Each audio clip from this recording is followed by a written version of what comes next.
What's up, everybody? Underestimated back here again with our part 2 to our MTT 8 Max Scoop event on Pokerstars. Our previous video, if you haven't seen it, go check that out. We run from the final table bubble down to three-handed play, and we pick that up right here in this video for part 2.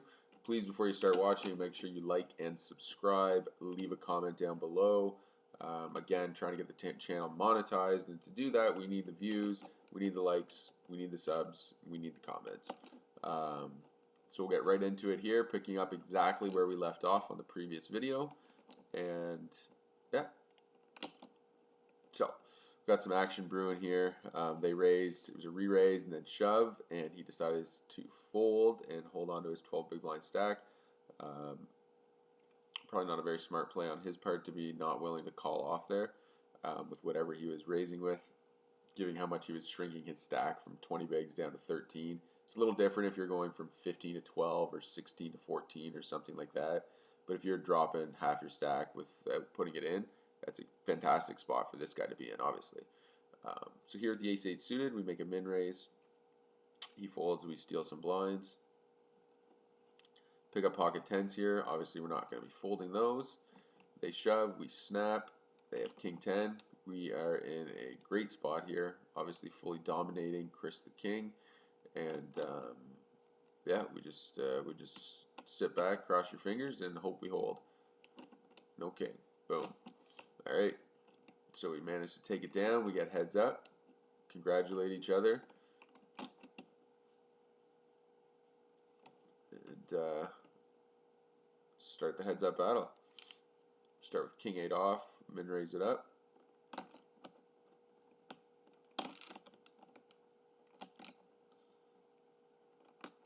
The final table battle. Heads up. It's been a while since I've made a final table heads up. You know, I've made lots of 4ths, 5ths, 7ths lately. But getting heads up is always fun. It's always exciting.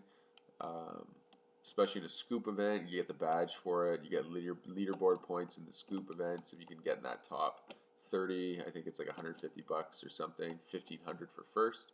You know, so great spots to be in. Okay, first pot of heads up. We managed to take that down. At this point here, he clicks the make a deal button, which I did not notice previously.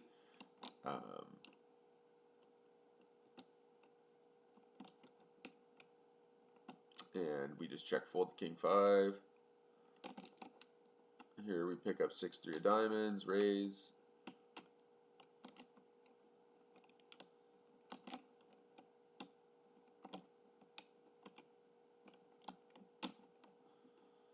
Flop bottom pair, make a small value bet here.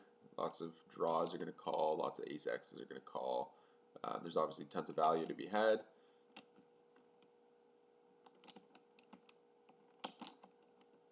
He's disconnecting here. This would have been the best case scenario for us. You know, as shitty it would have been for him if he just disconnected and we were able to blind steal our way up, like our way all the way to a scoop win. At the time, I didn't notice he had make a deal on. Not for a little while, actually. Pick up ace king here in the small blind, great spot. Then he brings it up. He says, you don't want to make a deal. And when I saw that, my first instinct was that because he had just disconnected, that's why he's trying to make a deal now.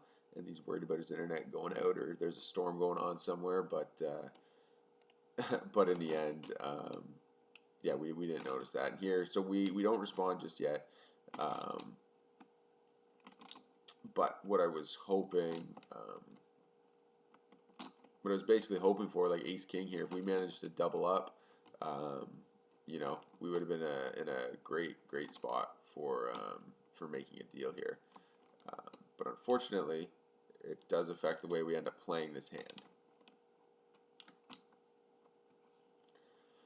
And the reason that is because we now know he wants to make a deal, which means we need to try to potentially protect as many of our chips as we can here.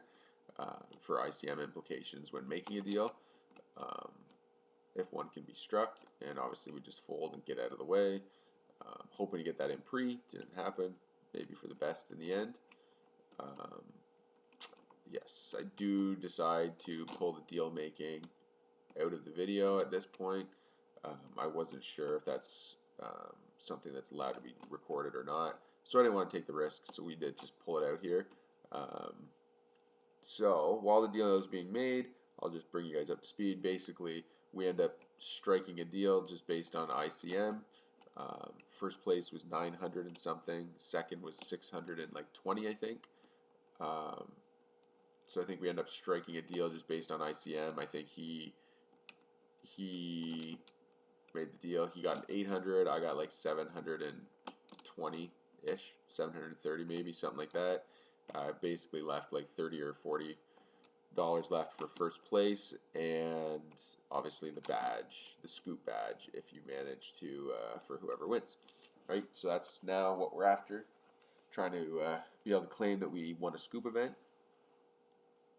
Congratulate each other, and we just move on to the end games here.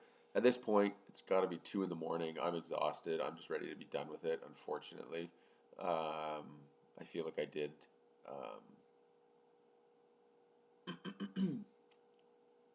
play pretty well overall. Lots of little bit of extra nittiness, but when people aren't playing and they're not putting money in without the nuts, then your best case scenarios in those situations a lot of the time is just to make the small plots, revert back to the old school Daniel Negreanu small ball poker, play smart, play tight, keep the pot small, and kind of do what you can to try to just take them down without having to invest too much into it. So here we make the straight on the turn. We decide to call, and I think this could have been a mistake. I think we should have probably shoved this river because I don't think he has flushes very often, and I think we want to try to get him to heads up. So people might call. He might call with a worse straight. I don't know if there was a worse straight or not, but he might also call with 2 pairs or a set or something like that. He is the chip leader.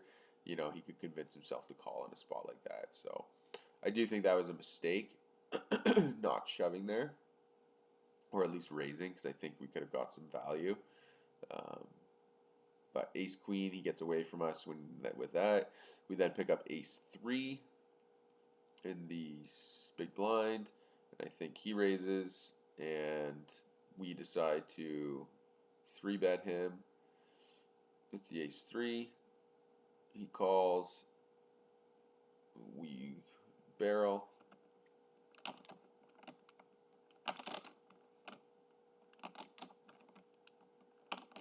he raises again, and we shut her down. So at this point, I feel like we're not playing heads up overly strong.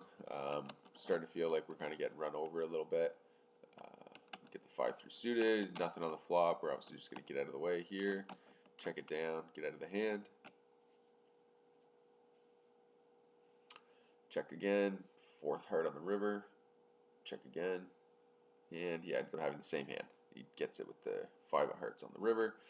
So deuce 3 here, he raises, and we fold, of course.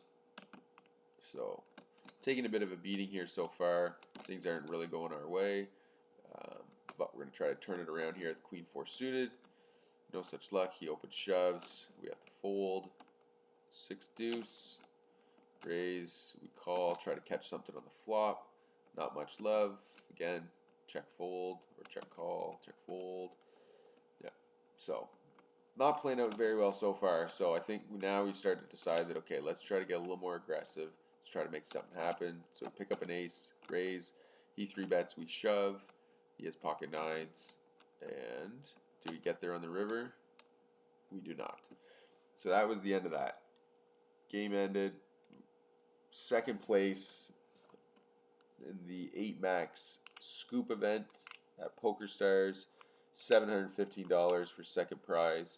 Not too bad overall that night. We ended up with a $750 second place in the scoop event out of 560, and we also final tabled the Friday night $30 event.